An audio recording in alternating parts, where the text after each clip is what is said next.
আমরা এখন যাত্রা শুরু করেছি রাঙামাটি জেলার অন্যতম দর্শনীয় স্থান শুভলংয়ের উদ্দেশ্যে। ১৯০০ সালে তৎকালীন ব্রিটিশ সরকার পার্বত্য চট্টগ্রামকে পর্যটন নগরী হিসেবে ঘোষণা দেয়। তার মধ্যে শুভলং ছিল অন্যতম। শুভলংয়ে মূলত চাকমা নৃগোষ্ঠীর বাস।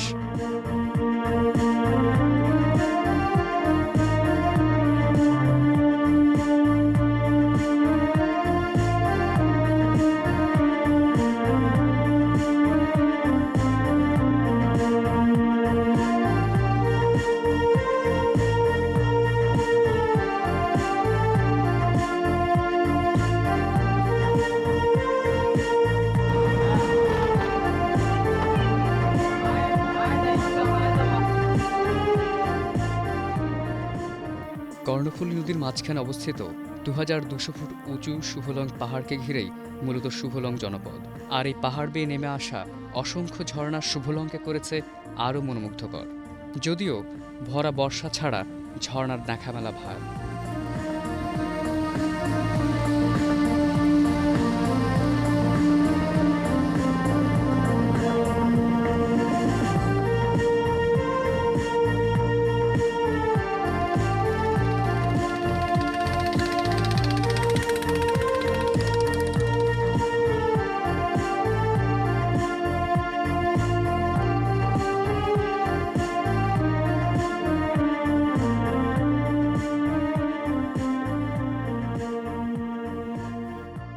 প্রাকৃতিক যে দৃশ্যটা, এটা পর্যটকদের জন্য দেখার জন্য খুব মনোরম একটা দৃশ্য। যাতায়াত পথটা একটু কষ্টকর, নদী পথে আসতে হয়। নদী যদি আবার স্রোতে আকাশের অবস্থা যদি খারাপ হয়, তখন নৌকায়, লঞ্চে বিভিন্ন বিঘ্ন ঘটার সম্ভাবনা আছে।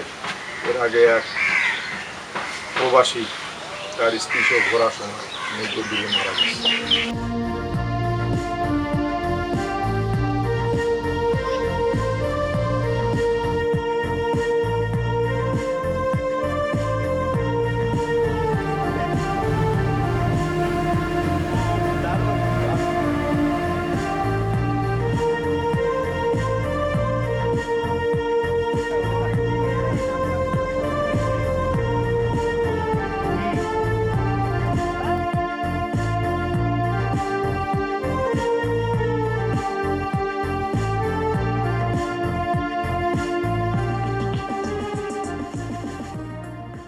যাত্রাপথে আপনারা যেমন পাবেন নৌবিহারের আনন্দ, তেমনি উপভোগ করতে পারবেন নদী আর পাহাড়ের এক অপূর্ব সৌন্দর্য।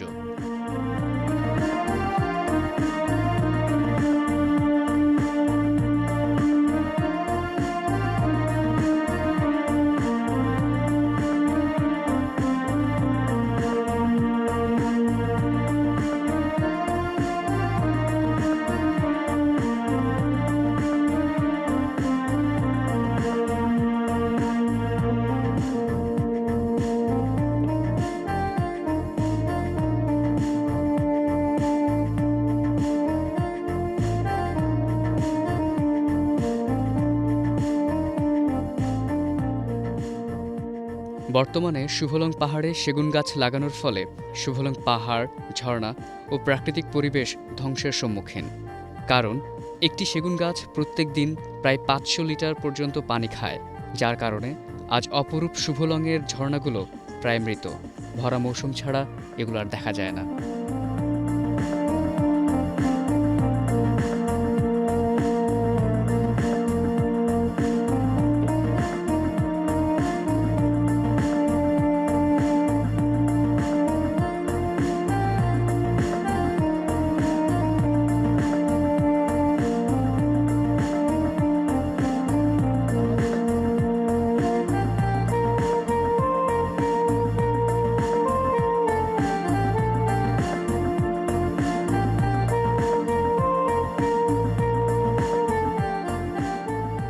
দর্শনার্থীরা এখানে এলে শুভলং পাহাড়ের উপর থেকে পাখির চোখে দেখে নিতে পারবে পাহাড় ও নদীর অপরূপ সৌন্দর্য।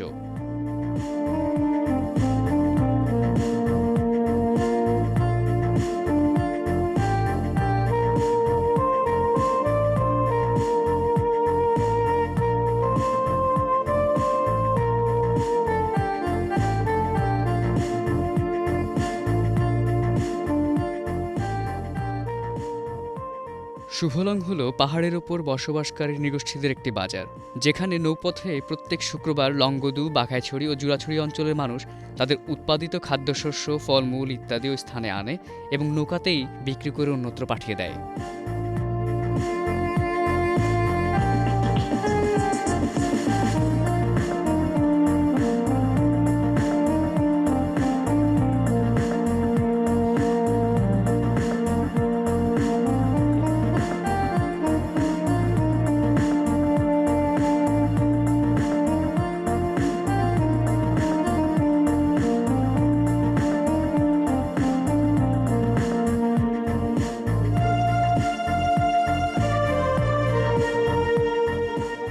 অর্ধেক বাঙালি, অর্ধেক পাহাড়ি।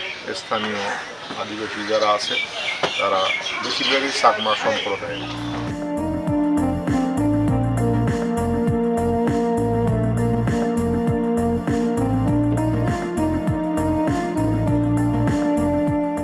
চলুন আমরা ঘুরে আসি শুভলং থেকে।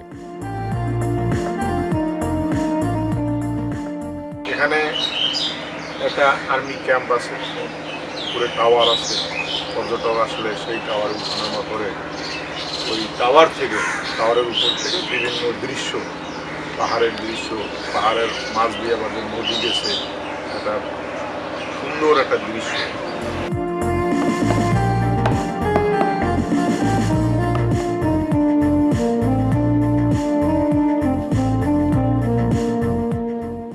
প্রাথমিক বিদ্যালয় আছে, এখানে শুধু প্রাথমিক শিক্ষার ব্যবস্থা আছে। আদিবাসী, এটা তো বৌদ্ধ ধর্মাবলী, এদের ওই গ্যাংঘর আছে, সেখানে বাঁধতে থাকে। তারা তাদের ধর্ম সম্পর্কে শিক্ষা গ্রহণ করে।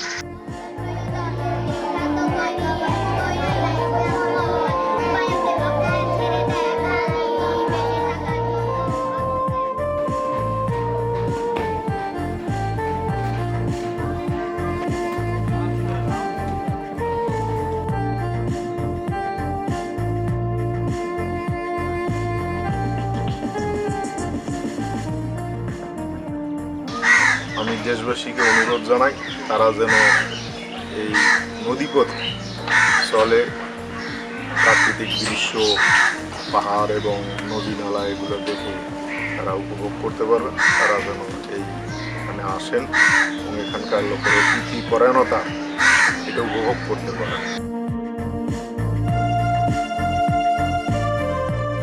রাঙামাটি এসে কেউ যদি অপরূপ এই পর্যটন নগরী উপভোগ না করে, তাহলে বলতে হয় তার রাঙামাটি ভ্রমণ পূর্ণাঙ্গ হয়নি।